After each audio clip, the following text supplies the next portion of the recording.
Hey, everybody, this is Barry Mankin here with the Holistic Home Health Podcast. We're here in Nashville, Tennessee, and we've got a special treat for you. So we've had a few months off.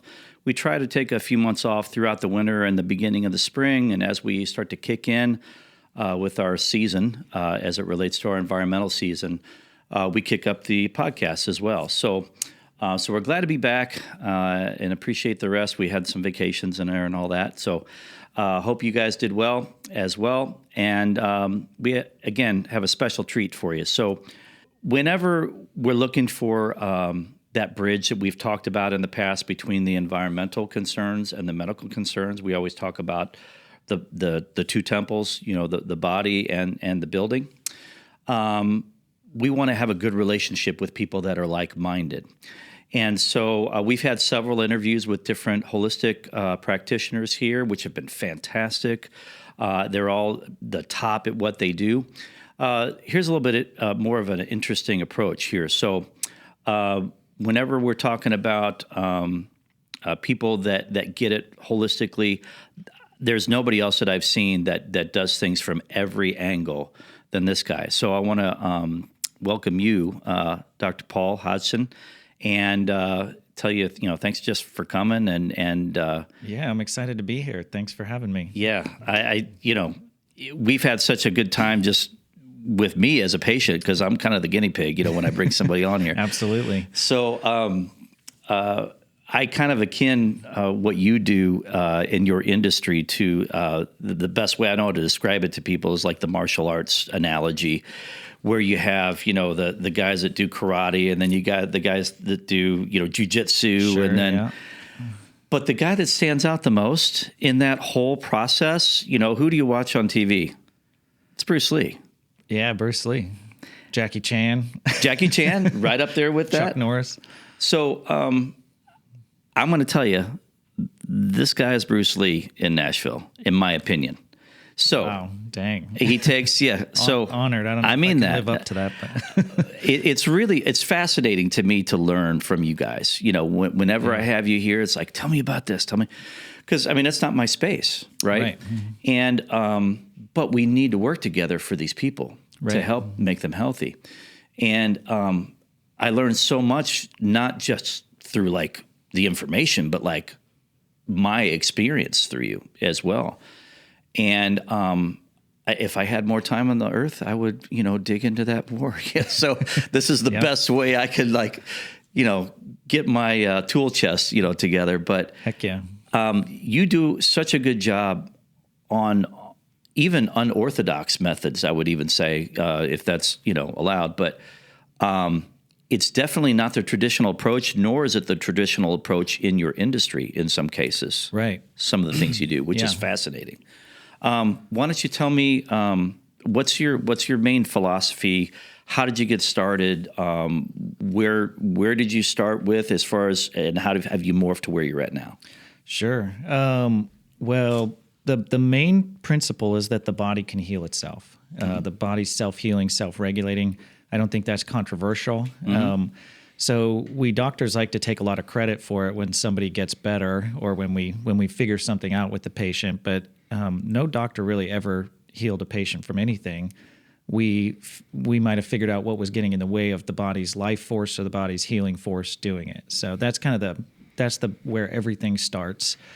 I got into chiropractic like a lot of chiropractors. I had a spine issue, and a chiropractor really changed my life with it. So I had an injury, and it was right at a pivotal time where I kind of didn't know what I wanted to do with my life, and this just seemed like a cool thing. So awesome. Yeah, so I did a bunch of school, and when I got to chiropractic school, I thought I was going to help people with spine pain. Like that's what I was helped with. Mm-hmm. And it was like being at Hogwarts. I was literally reading Harry Potter when I was at chiropractic school. And I'm like, I'm in Hogwarts. Like, this is magic. This is so crazy. I never knew that so many different things could be affected by the nervous system, and that, chiropractic and natural health could heal these things. So, so I practiced a year in Peru. And then most of my career I've been in San Diego. Mm-hmm. And during COVID, we transitioned to Nashville. So we had to move east. Yeah. And so the practice we had in San Diego, I would say, is more of what you would just consider a good quality traditional chiropractic office. We helped a lot of patients. We focused on, all ages, families, babies, elderly. So had some athletes and high profile patients as well. And had a lot of miracles happen just with the traditional chiropractic work. I wouldn't say it was anything special, but all chiropractic is special to me. It's kind of like sex. It's even if it's not that good, it's still pretty good. So love it. You might have to edit that out. Sorry. It ain't bad. Okay, so I was also in that time. I had some other chiropractors that I worked with, and I would just tend to get obsessed with. It helped so many people so consistently, but I would get obsessed with the ones that weren't getting better or weren't getting all the way better. And when you have the question, the universe or God or somebody puts the answers in front of you as you need them and as you can understand them. And so, but a big piece of that was a technique called neuro-emotional technique. Dr. Scott Walker's work. He happened to develop that in Southern California, real close to where I practiced. So there was a lot of influence from a lot of chiropractors around there in that world.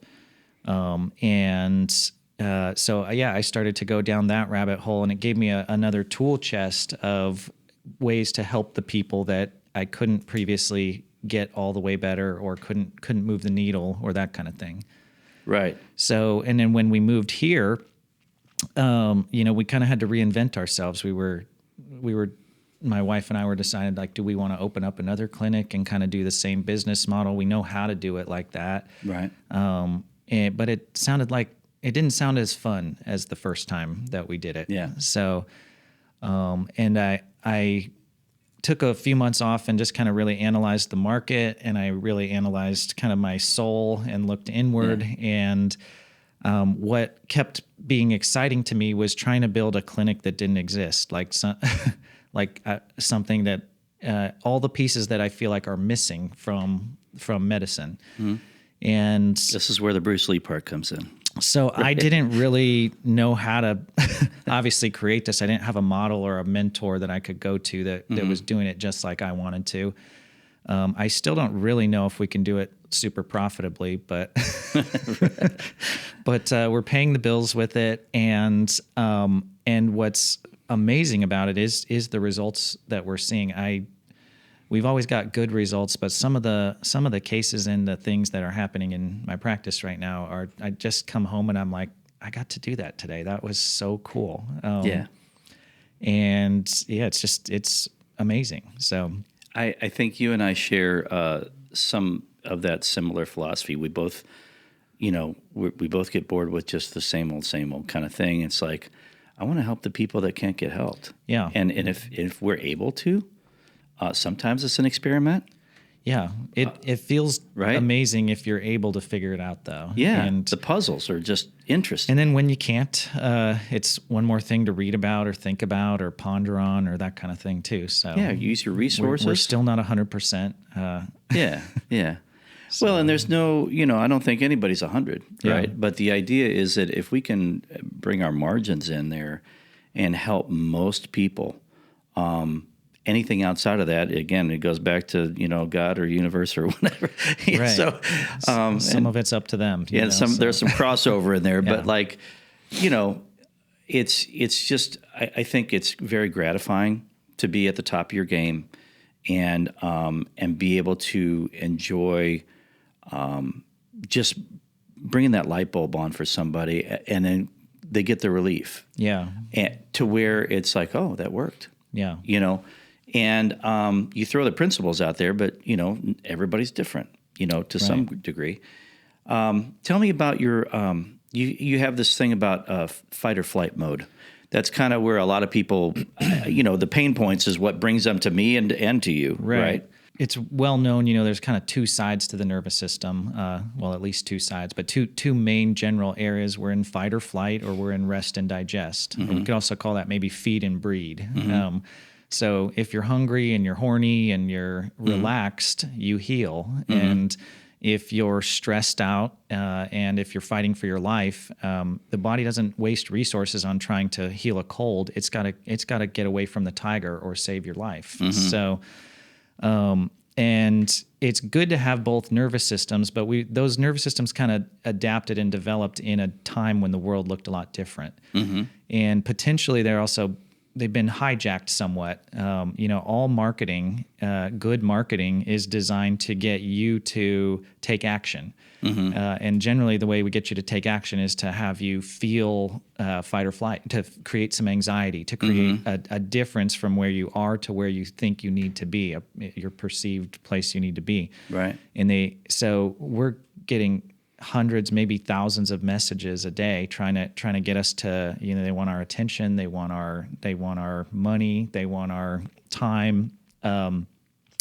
And the human brain just wasn't meant for that much messaging, that much attack. And none of these things are the tiger. Most of them aren't. Every once in a while we do get in a life or death situation, but those are rare, probably more rare than they were when the system adapted. But the perceived threat of the guy who flips you off in traffic, that bill that you forgot to pay, they're calling about, am I going to have enough money to retire or to send my kids to college, or, everyone's got different worries and things, but they're turned up by the outside forces. Yeah. And so, people are more stressed than ever. And I think that's why we're sicker than ever, a big piece of it anyway. So. Well, and then we have to go through our filters of our life and our history and our hurts and our, the daddy issues and all the things that kind of come up for people. It's like we see things through those filters and it skews how we react. Oh, 100%. Either we can choose to react in a healthy way and have it together, or it's harder, Yeah. One of my favorite, I'm not going to try to quote it, I'll paraphrase it, was Einstein said the most important question a man can answer is whether we live in a hostile universe or a safe universe. Yeah. And that's kind of what you're saying, the exact same situation. Bruce Lee can be surrounded by 10 guys and he just sees a dance. Right. This is going to be fun. Yeah. You can't attack the master. You just invite him to dance, Right. But many other people would see, I'm surrounded by 10 people. This is not going to look good for me. I'm not going to make it. So Bruce Lee could stay in a relative state of grace and ease, even in hard situations. That's mastery, and but most of us, we are just too wired and too tired and too beat down. And so if we can get a patient to the rest and digest and we can keep them there, a lot of my work is done. The body will heal. That's kind of the principle. So yeah, there's a couple of different methods that you use. I think one morphed out of another, if I understood it correctly from you. The 3-point and the 4-point methods that we talked about. Yeah. Am I saying that correctly? Well, it was it's kind of been called like the triune of health. Right. And D.D. Palmer, the first chiropractor, called it the 3 T's: thoughts, traumas, and toxins. But we could say that, we maybe say that's chemistry, structure, and thoughts, mental, emotional. So that's kind of the three, let's call it the 3-point model. And then Dr. Scott Walker, the NET practitioner, kind of divided the chemical access into, well, we could have too much of something or too little. So he calls it the home run formula. And I kind of like that too, because chemistry can be off for both of those reasons, and we take really different approaches to try to get chemistry right on those. So I have done many things through you. I think I've done, let me make my list here. Yeah, we've been introducing you to a lot. So the spinal decompression, which I've done in other places, you've got the best machine I've ever seen. I think it's the number one in the world. It's massive. It's expensive machine. Like it's huge, Yeah. but it does a great job. When I get out, I kind of have to get my bearings again and go, all right, I'm still in my body here. Okay, everything's good. It's not painful though, right? No. I mean, it's just like It looks like it would be. Oh yeah, all these gadgets always looks like. I tell everybody it looks like torture chambers, but they're awesome. Yeah. What they do for you, it looks like very ominous, but man, you get in there and you just everything is targeted and programmed specific for your body, and you give a prescription for that machine even. Yeah. And We've got a very dialed you come in out and go, science. oh, okay, I've got blood flow, I've got movement. It really, really is fantastic. The shockwave I did Yes. on my knee and my ankle because they're both shot. The NET, the SOT techniques you've used on me, PEMF, I love that. The laser for, I think there was some inflammation in the back. And then we did a sinuplasty procedure on me because I had a deviated septum. Who knew? So Yes. So we've done a lot. You've with done a you. lot. Yeah. so you think I would look like Brad Pitt by now. Pretty close. What are you going to do about that? There's limitations of matter. There's only so much we can do. Curses. Oh, man. So, No, I mean, really, all of these different techniques and procedures and how you combine them, I never know what I'm going to do when I come up. I just know okay, what's next? Because, I was here, now I'm here, hopefully you'll leave a little better each time, if Yeah. not a lot better. So, Yeah, I feel like I'm getting, it's more than just like this alignment, which is what we think of with chiropractic. yeah, Your whole industry is blowing up. sure. It's is, yeah. not like what it used to be. Right. Well, yeah, we had I would say we still have a bit of negative brand equity. I would agree. Yeah. You'd be hard pressed to decide who do you want to spend an hour with, a chiropractor, a lawyer, a tax guy. I'm kind of sticking with the chiros. Well, me too, but I'm biased. Right. So we have just negative brand equity, I would say, and a lot of that has to do with I don't think it's well deserved, and probably some of it is, but the part that's not well deserved, I think, was just we were attacked by the medical industry for a lot of years. So Cutting into their market share. yeah, and they've attacked every natural health. Sure. They've either tried to attack it or co-op it. Every natural health modality and technique and thought process out there, they want to regulate it or get rid of it or debunk it. And there's reasons for that. And they're going to demonize you too. Yeah, I and mean, look what RFKJ, like what they did to him. They threw him under the bus every time they could. yeah, so a lot of this comes that it really comes down to who's in power and it's not necessarily the people in the seats, the politicians, but who put them there is kind of that's what I mean by who's in power. Yeah. So pharmaceutical companies carry tremendous power, and they guide the research in the universities.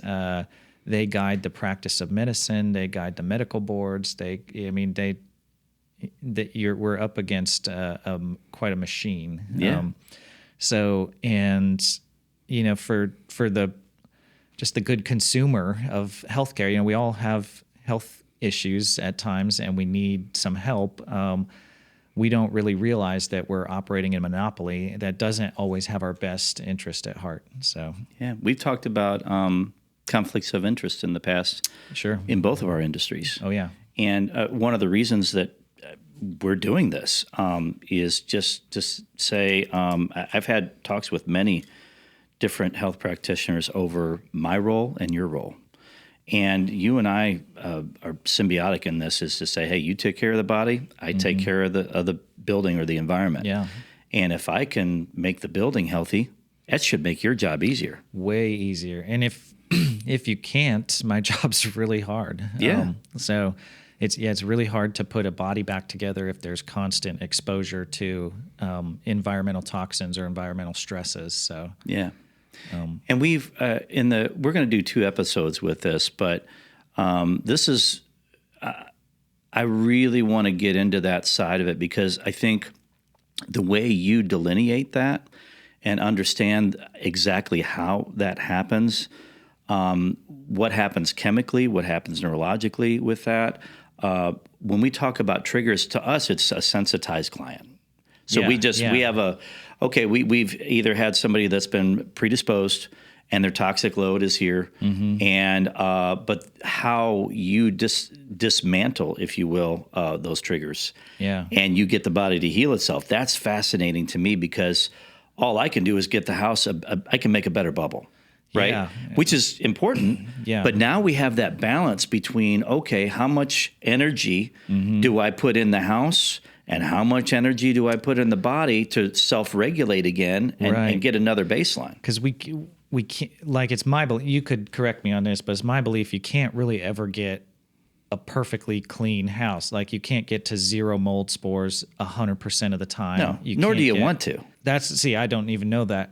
Yeah, But I just assume it can't be done, you know? Because every time you open the door, things come in. Absolutely. So, and we don't want to have a completely dry environment. You taught me that. So you want the right level of humidity, not too much, not too little. Just like porridge. Just right. Goldilocks.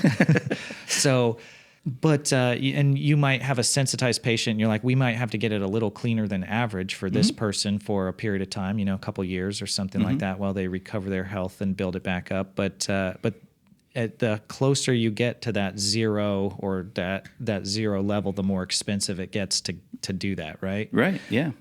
So, and then, my work's not inexpensive either.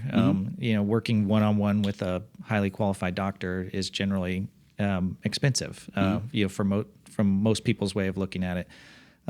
So, what a patient can do, or a client can do, is potentially do some here and some here, and get 80% of the benefit over here for 10% of the cost, or 20% of the cost, 80% of the benefit over here for 20% of the cost, and they don't have to do the extreme things in either place. But if we leave this one out, you've got to do it all over here, and that's going to get really, really expensive. And then, or trying to do it over here without cleaning this up, I've just got to constantly be giving you the right protocols and energy, and putting energy in and supplements and things like that. So I think I just got like a picture of people being volleyed back and forth like a ping pong ball. You know what I mean? And so much of what we see is our clients, shared clients, where they're getting volleyed around, and somebody's just like throwing money at something. And hey, if you buy my gizmo, or if you do this procedure, it'll fix everything. And none of it, like, no matter if it's from me or from you, it's targeted to get percentages and find a better balance with the tensions that we have, and say, okay, what makes the most sense to allow you to get on track to get out of fight or flight, and then we have to reassess how are you doing, right? No different than going back to see your doctor and follow it up. We're like, okay, where you at? Right. Do we need to do a next step? Because I don't want to sell them on the whole thing on the front end if they don't need it. Right. 100%. But if they want it, it's like, okay, how much you want to know? Right. Yeah. We'll always go as deep down the rabbit hole as a patient wants to go. But there's, most patients don't want to be in our office. They they want to be done with us. It's a nice office. It's very comfortable. It's nice, but yeah, it's kind of like this. But you just don't. They don't want to be sick. They don't want to be a patient, and I don't blame them. So yeah, we want to get them out to that goal as quickly as possible. What I want to talk about too is like some of the unorthodox methods, because we get in and we can just kind of broad stroke it, but like what you do, I think that is even more specialized than most, is we get into the electrical side, we get into the emotional side. My wife has a phrase that I think she got off a book. It's the body keeps a score. I love that. Yeah. Yeah. And so many people back, like I said, whether it's like daddy issues, or whether it's like had a car wreck and it was traumatizing, and my body has compensated for that, or I tripped and I got it. And I've been not perfectly aligned and other systems have compensated for that process, or I had a terrible experience at work. Whatever that is, or abuse, whatever the case is, we hold on to those things in different ways, and how that manifests in the body, both chemically, physically, obviously emotionally, but that's, to me, how you're able to identify those things and get those things released through these different methods. Right. That's fascinating, and this is where the hippie part comes in. It's what I call the hippie side of medicine, right? So, you back it up scientifically. You back it up with anecdotal data as well. And because if they're experiencing something, then let's see if it sticks, right? And so I love, you don't push like woo-woo on people, but you say, hey, here's a method, let's try this. Right. And you have enough diagnostic on the front end to say, I think this is the right application here. Right. And you're so good at targeting that. Thank you. So yeah, I mean that. So explain those. I mean, that is the hardest part, is to, I really do have a lot of tools in the toolbox, but how do you know which one to bust out? Do we need a chainsaw, or do we need an Allen wrench, Yeah. I'm the chainsaw guy. Because there's different applications for each one. So, and I asked a mentor of mine that same thing. How do you know what to do? I remember just being so overwhelmed once at a seminar with the different algorithms, and he said, "Well, that's the art." That's the art part of it. Yeah. Yeah. He said, I'm showing you the tools, and I'll show you how I think or why I think. But he's like, sometimes it's a guess, sometimes it's a feeling, sometimes it's an intuition. We call it spidey sense in my industry. Sure. Yeah. Check behind that wall. There's That's right. just doesn't look right. Right. Yeah. So, the chiropractic technique that I have been trying to learn for about 12 years is, maybe longer now, is sacro-occipital technique. And it's a very old technique, going all the way back to near the beginning of chiropractic. It had a lot of crossover with some osteopathy, and they began doing a lot. They didn't start craniopathy, but they very early on incorporated craniopathy, which is the adjusting of the bones of the skull. And they also address organ stress, which is huge and left out of a lot of chiropractic techniques. And some of the finest healers on the planet are these sacro-occipital technique doctors. They also address patients very differently, all these sacro-occipital technique doctors. So what this technique does is it gives us a kind of a framework to look at patients within, and then so we put them in different diagnostic boxes, and then within each of those boxes there's what we call indicators, which would be like problems, basically. Some of these are like the main problem, and some of them are compensations for the main problem, but your job as the doctor is to make them go away and stay away. And we don't care how you do it. So that's why there's so many different applications in different offices. Right. We just care that you do it. And if you learn how to do it better than someone else, we want to learn from each other. And I want to learn how you do it. If you can do it faster than me, or better than me, or cheaper than me, so that we can help the patient get better faster. Correct. Yeah. So, within that craniopathy, that adjusting of the bones of the skull, there's particular problems that are in the medical industry that are really hard to deal with, and they don't have great solutions. The doctors don't like doing them.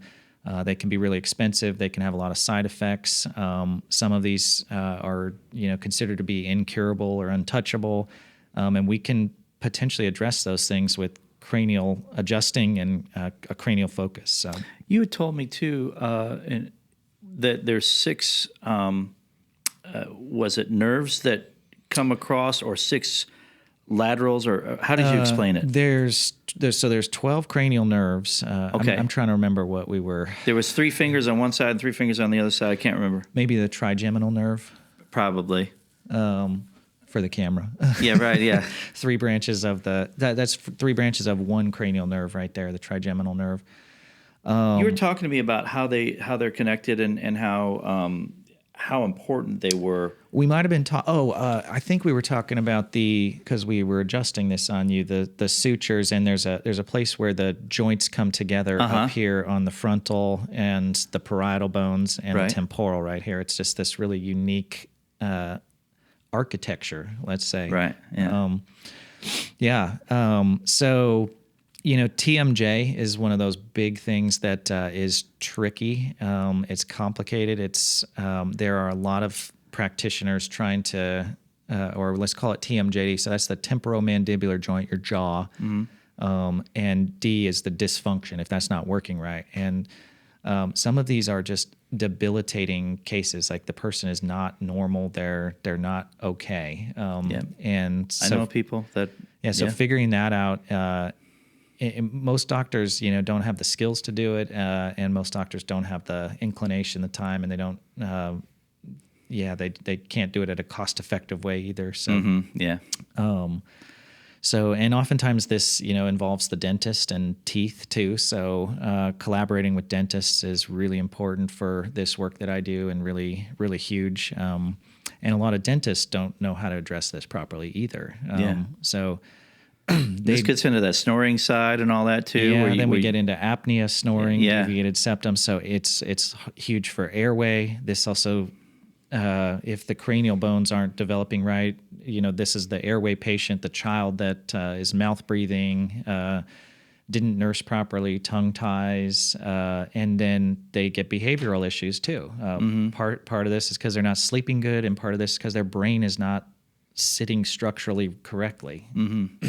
So we go so many different ways with this work, which makes it fun and maddening, and it's why 12 years in, I would say I'm starting to get it. I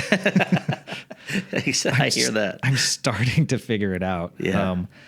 But I'll hang out with guys that have been doing it for 40 or 50 years. I mean, these guys are masters. These guys are real Bruce Lees, Their bodies' vitality is leaving them, but the amount of knowledge in their hands and in their head is just insane. So I love that. I tell you what, I'm looking forward to our next segment too. So I think that's a good place where we can we kind of got the broad stroke here of some of the philosophies that Dr. Paul gets into, how we work on that together as far as our side of environmental concerns, and starting that relationship to say, okay, if there's anything toxic that you can say will make your job easier, you have some things that maybe during a reassessment you're not getting the results that you should get, and maybe you start, checking in with us, and vice versa. If these people that come to us, and I'm like, have you